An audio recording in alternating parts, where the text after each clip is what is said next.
Receptionist humiliates Johnny Depp not knowing he owns the hotel. It was a crisp autumn evening in late October 2019 when Johnny Depp sauntered into the lobby of a luxurious boutique hotel in Los Angeles.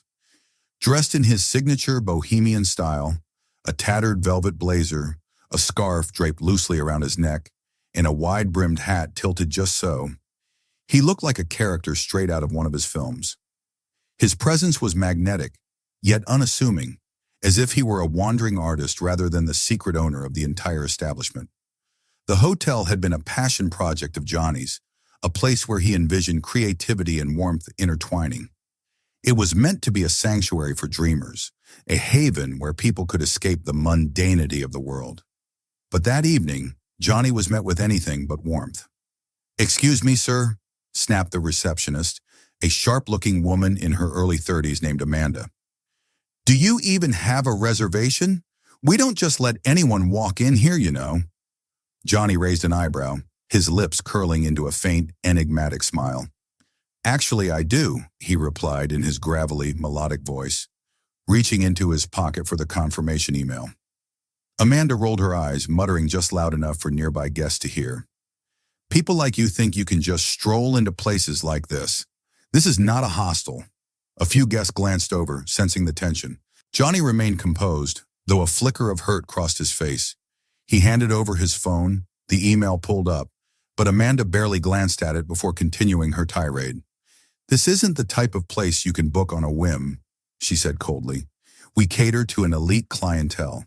Celebrities, artists, people who understand luxury. I suggest you try somewhere else." Across the lobby, a young couple sat by the fireplace. Emily and David, high school sweethearts in their late 20s, had been enjoying a quiet anniversary getaway.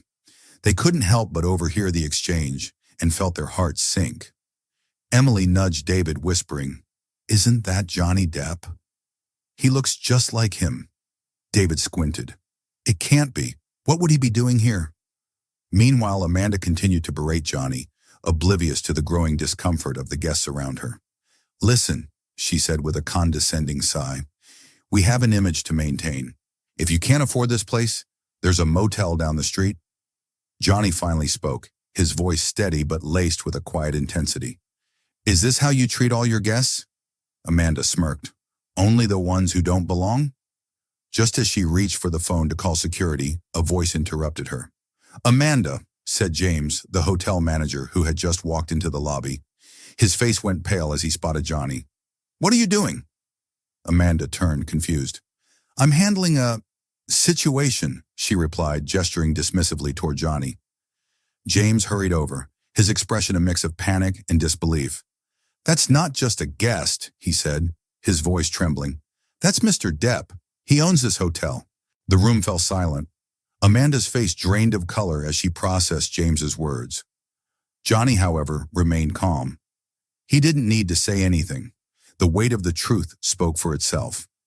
Emily and David exchanged stunned glances, their romantic evening suddenly infused with an unforgettable story to tell.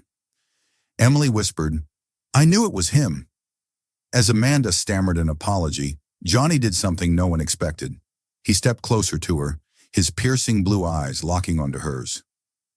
"You know," he said softly, his voice like a whisper of smoke, "I've always believed that the world is a stage, and we're all just players. But sometimes, the roles we choose, they don't suit us." Amanda's lips trembled as tears began to well up in her eyes. She suddenly realized how deeply she had misjudged him, not just as a guest, but as a human being. "Mr. Depp, I'm so sorry," she choked out, her voice cracking. Johnny didn't reply immediately. Instead, he looked around the room, meeting the gazes of the guests who had witnessed the incident. He saw Emily and David sitting by the fireplace, their expressions filled with admiration and hope. For a brief moment, his eyes softened. "I wasn't always someone who could afford a place like this," Johnny finally said, his voice filled with raw emotion. "There was a time when I didn't know where my next meal was coming from, let alone where I'd sleep. That's why I wanted this hotel to be different, a place where people feel welcome no matter what." Emily and David exchanged glances, their hearts aching for him. They had read stories about Johnny's struggles, the battles he'd fought, the losses he'd endured. But hearing him speak with such vulnerability was something else entirely. Amanda broke down, her tears flowing freely now. "I don't know what came over me," she whispered, her voice barely audible. "Please forgive me." Johnny nodded but didn't immediately offer forgiveness.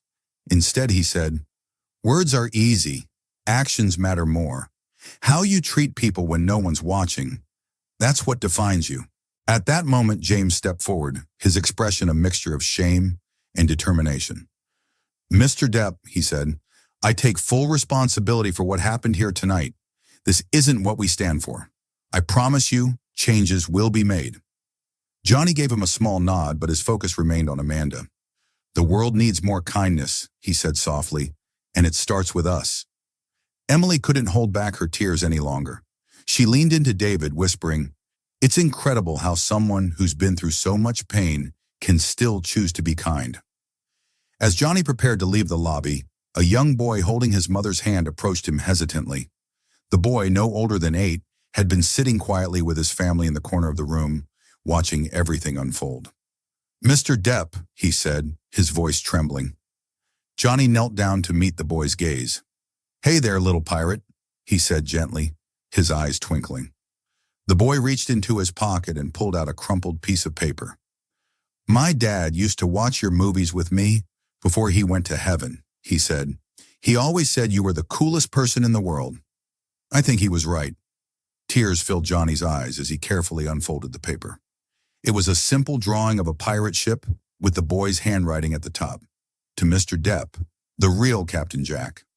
The lobby fell silent again, this time not out of shock but out of awe. Johnny, visibly moved, pulled the boy into a gentle hug. "Your dad must have been an amazing person," he said softly. "Thank you for sharing this with me. It means more than you know." Emily and David wiped their tears, their anniversary now etched with a story they'd never forget. A story of humility, forgiveness, and the enduring power of kindness.